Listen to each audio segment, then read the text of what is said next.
Hello students, good morning. Hope you are all doing good at your place. This is Ramesh Sharma and welcome you all in this video of class 12 marketing management.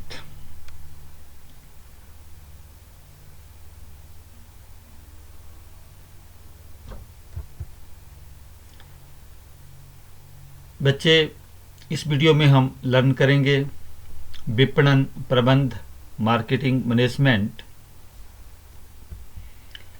and the learning objectives of this chapter. इस chapter को पढ़ने के बाद you will be able to understand what is marketing, विपणन, and इसका आधार, इसके विपणन की अवधारणा, अर्थ एंड परिभाषा, विशेषताएं, विपणन के कार्य एंड विपणन की भूमिका, विपणन एवं विक्रय में अंतर, विपणन प्रबंध दर्शन, फिलॉसफीज ऑफ मार्केटिंग एंड विभिन्न विपणन प्रबंध दर्शनों का तुलनात्मक अध्ययन इत्यादि हम इस चैप्टर में लर्न करेंगे।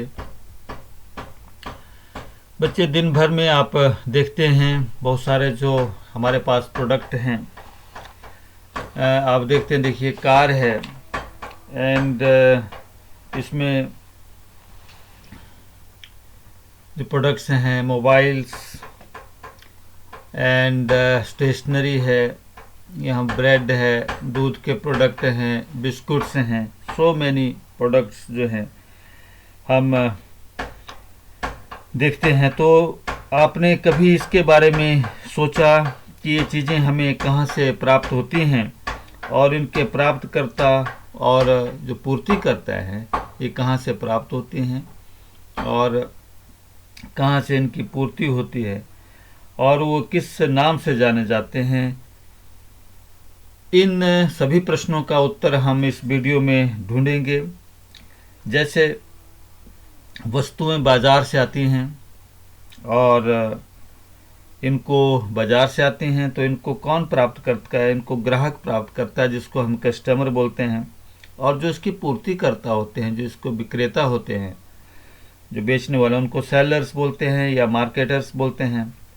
तो हमारे पास यहाँ पर जो है तीन वर्ड जो हैं वो आते हैं। एक तो मार्केट है और एक कस्टमर है, पूर्तिकर्ता, और एक विपणन करता है। ये तीन हमारे पास जो है वर्ड हैं। हम इनको वन बाय वन जो है इनको अंडरस्टैंड करेंगे। और तो सबसे पहले आता है बाजार। बाजार एक ऐसा स्थान है जहां क्रेता एवं विक्रेता मिलते हैं तथा क्रय एवं विक्रय करने के कार्य करते हैं, जहां सेल्स एंड परचेज होता है। तो ट्रेडिशनली जो परंपरागत रूप से बाजार एक ऐसा स्थान मान जाता था जहां क्रेता एवं विक्रेता किसी उत्पाद या किसी सेवा के आदान प्रदान में लगे हुए होते थे। परंतु अब व्यवसाय टेलीफोन से भी होता है, इलेक्ट्रॉनिक मेल से होता है, इंटरनेट से होता है, ऐसे बहुत सारे माध्यम हैं। तो जो आधुनिक विपणन, जो मार्केटिंग, जो इसका अर्थ है वो बहुत ही इसका जो व्यापक इसका रूप है, और या किसी वस्तु या सेवा के वास्तविक एवं सम्मिलित क्रेताओं के समूह को संदर्भित करता है। जो ट्रेडिशनल व्यू है मार्केट का, उसमें उसका जो अभिप्राय है वो जहाँ क्रेता व विक्रेता एकत्रित होकर क्रय विक्रय के सौदे करते हैं, जहाँ सेल एंड परचेज करते हैं, और यह बाजार के लिए एक भौतिक स्थान होने पर जोर दिया जाता है। जो ट्रेडिशनल व्यू था कि एक पर्टिकुलर प्लेस होना चाहिए जहाँ पर क्रेता व विक्रेता दोनों मिले और जहाँ वस्तुओं का क्रय और विक्रय किया जा सके। लेकिन वास्तव में बाजार के लिए किसी भौतिक स्थान का होना जरूरी नहीं है, बल्कि केवल क्रेताओं व विक्रेताओं का मिलना जरूरी है। अतः जरूरी नहीं है कि वो एक विशेष स्थान पर ही मिलें, बल्कि वो कहीं भी मिल सकते हैं, और उनका आमने सामने होना भी जरूरी नहीं है। जैसे टेलीफोन के माध्यम से, पत्र द्वारा, इंटरनेट के माध्यम से जो है वो आपस में डील कर सकते हैं, आपस में कम्युनिकेट कर सकते हैं। इंटरनेट के माध्यम से हम कहीं से भी तथा किसी भी इसमें व्यवहार कर सकते हैं। एंड जो मॉडर्न व्यू ऑफ मार्केटिंग का है, मार्केट का है, आधुनिक विचार के अनुसार बाजार का अभिप्राय वस्तुओं और सेवाओं के वास्तविक एवं संभावित क्रेताओं के समूह से है। जैसे एक नए मॉडल की कार बिक्री के लिए तैयार है, वो सभी लोग जो इसको कुछ मूल्य देकर खरीदने के इच्छुक हैं, हम बोलेंगे कि वो उस उत्पाद का, उस कार का बाजार है। एंड दूसरी चीज़ हमने डिस्कस की थी ग्राहक, कस्टमर। तो ग्राहक बाजार का एक महत्वपूर्ण अंग होता है जो परचेज करता है वस्तुओं को बाजार से। इनके अभाव में बाजार की कल्पना भी नहीं कर सकती। यदि केवल विक्रेता ही बाजार में है, क्रेता नहीं है, तो हम बाजार की जो है कल्पना नहीं कर सकते। ग्राहक का अभिप्राय उन व्यक्तियों अथवा संस्थाओं, पीपल ऑफ ऑर्गेनाइजेशन से है जो अपनी आवश्यकताओं को पूरा करना चाहते हैं। बाजार से लोग वस्तुएं खरीदते हैं। क्यों खरीदते हैं? क्योंकि उन्हें अपनी जो आवश्यकताएं हैं, नीड्स हैं एंड वांट्स हैं, उनको वो पूरा करते हैं। तो उन आवश्यकताओं को संतुष्ट करने के लिए जो विपणनकर्ताओं से संपर्क स्थापित करते हैं, जो मार्केटर्स हैं, उनसे अपनी आवश्यकताओं को संतुष्टि के लिए उनसे संपर्क करते हैं, जो उनको इच्छित वस्तुएं, सेवाएं प्रदान करते हैं। तो ग्राहकों की आवश्यकताएं रोटी, कपड़ा, मकान या किसी भी प्रकार की हो सकती है। तो ग्राहकों को अनेकों नामों से जाना जाता है, जैसे थोक ग्राहक, होलसेलर्स है, रिटेलर है, फुटकर है, एंड फीमेल कस्टमर्स हो सकते हैं, मेल कस्टमर्स हो सकते हैं, इन्फेंट कस्टमर्स हो सकते हैं, यंग कस्टमर्स हो सकते हैं, ओल्ड एज कस्टमर्स हो सकते हैं, रिच कस्टमर्स हो सकते हैं, लो इनकम कस्टमर्स हो सकते हैं। इस प्रकार के ग्राहक के कई प्रकार जो हैं ये हो सकते हैं। और इसमें बताया गया कि बिना ग्राहक के हम मार्केट की कल्पना नहीं कर सकते, क्योंकि यदि विक्रेता ही बाजार में है, क्रेता नहीं है, तो भी ये संभव नहीं है। एंड द नेक्स्ट है मार्केटर, विपणनकर्ता या विक्रेता। और यदि इसके उल्टे मैं कहूं कि यदि विक्रेता ही हैं, क्रेता नहीं है, तो भी संभव नहीं है। जो ग्राहकों की आवश्यकताओं को संतुष्ट करने के इरादे से इन्हें वस्तुएं और सेवाएं उपलब्ध कराते हैं, जो विक्रेता है, विक्रेता, विपणनकर्ता।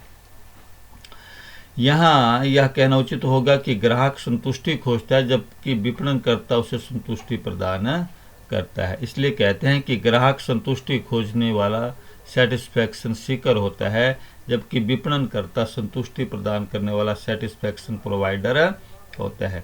जैसे हल्दीराम है या आर्चीज की ग्रीटिंग्स एंड गिफ्ट कार्ड्स वगैरह वो प्रोवाइड करते हैं, विपणन करते हैं। तो हल्दीराम ग्राहकों को क्या प्रोडक्ट्स हैं उनके भोजन से संबंधित हैं, और जबकि आर्चीज ग्रीटिंग्स एंड गिफ्ट से संबंधित है, बधाई पत्र से। तो इस प्रकार से जो ग्राहक है वो अपनी जो जैसी भी उसकी नीड है उसको वो सेटिस्फाई करता है।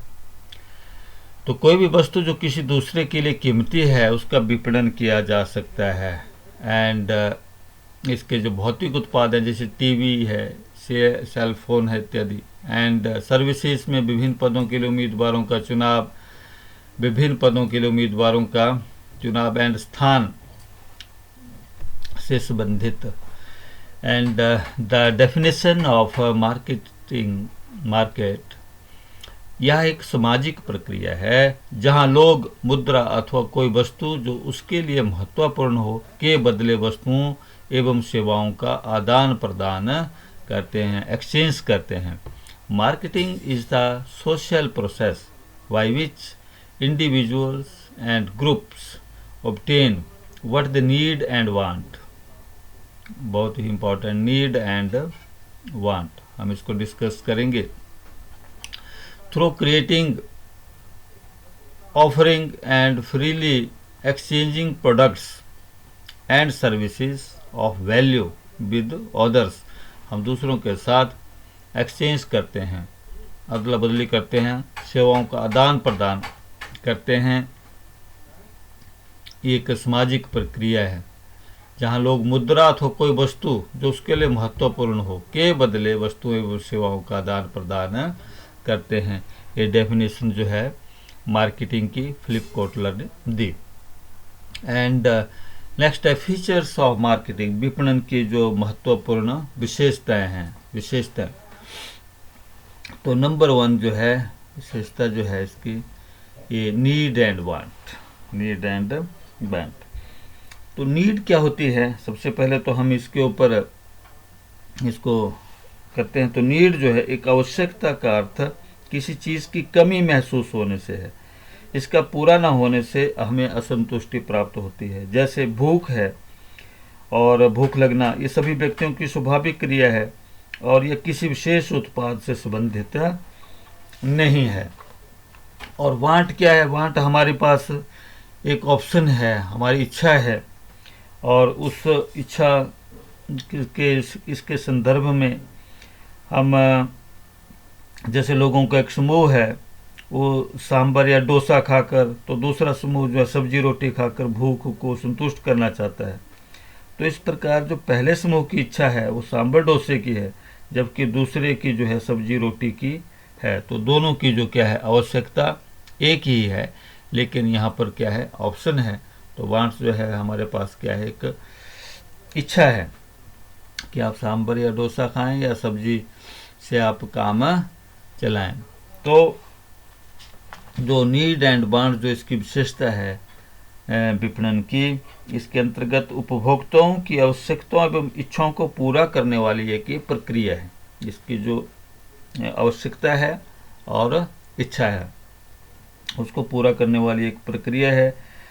जो लोग इस प्रक्रिया की ओर प्रेरित होते हैं, सभी व्यक्तियों की आवश्यकताएं लगभग समान लेकिन इच्छाएं क्या हैं, आवश्यकताएं समान लेकिन इच्छाएं क्या हैं, भिन्न हो सकती हैं।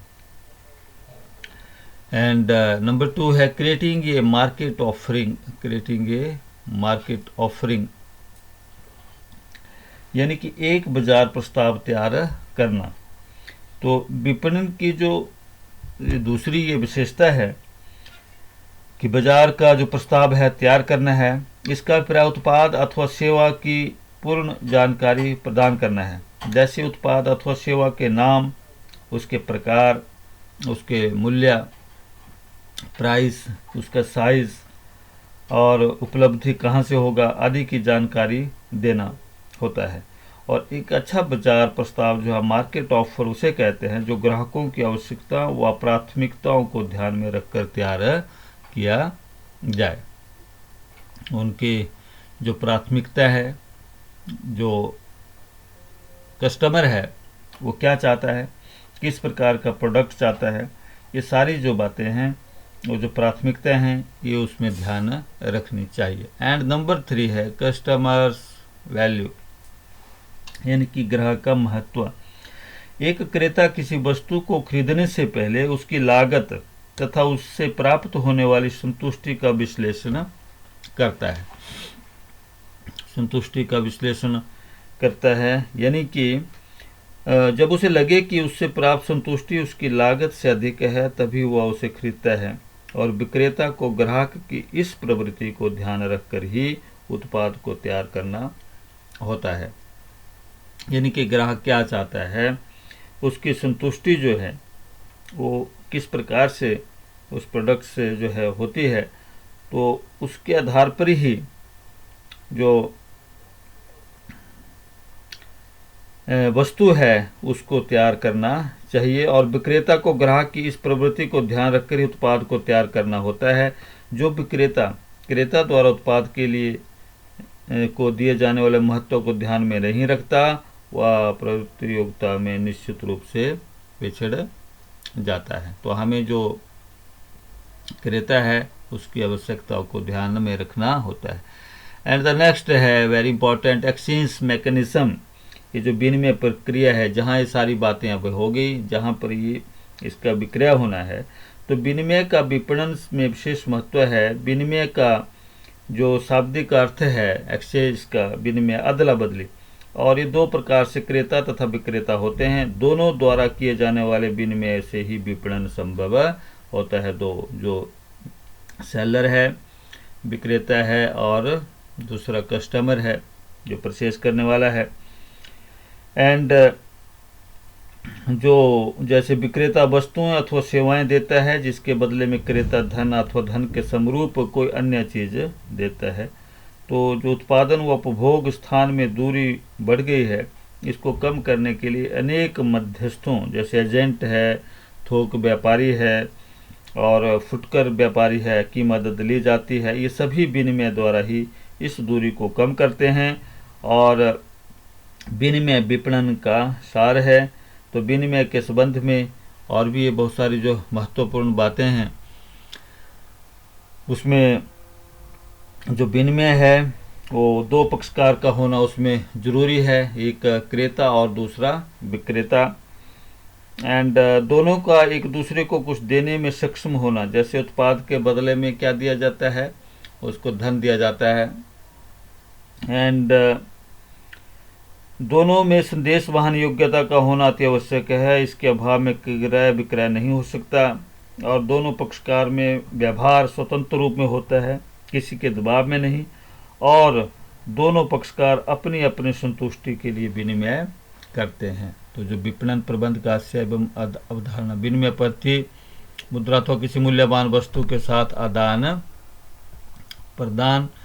एंड मार्केटिंग मैनेजमेंट व्यापार का एक महत्वपूर्ण कार्य क्षेत्र है और विपणन प्रबंध वस्तुओं तथा सेवाओं के नियोजन, संगठन, निर्देशन तथा गतिविधियों के नियंत्रण की प्रक्रिया है, ताकि ग्राहक की आवश्यकताओं को जो है वो संतुष्टि की जा सके एवं संगठनात्मक उद्देश्यों को प्राप्त किया जा सके। तो विपणन प्रबंध निम्नलिखित कदमों या गतिविधियों का समाहित करता है, यानी कि उदाहरण के लिए कि विनिर्माता 5 वर्ष तक के बच्चों हेतु रेडीमेड गारमेंट्स बनाया जाना चुन सकता है, और लक्षित बाजारों में मांग का निर्माण करना एवं ग्राहकों को आकर्षित करना, और ग्राहक हेतु बेहतर मूल्य, उत्पाद को प्रतियोगिता में से बेहतर बनाना। इस प्रकार विपणन प्रबंध उत्पाद एवं सेवाओं में बेहतर मूल्य प्रदान करता है। तो बच्चों, ये था meaning, definitions and features of marketing, विपणन। होप आपको ये अच्छे से पसंद आया होगा। आप do like, share, and if you have any problem, please do write in the comment section of this video. Thank you very much.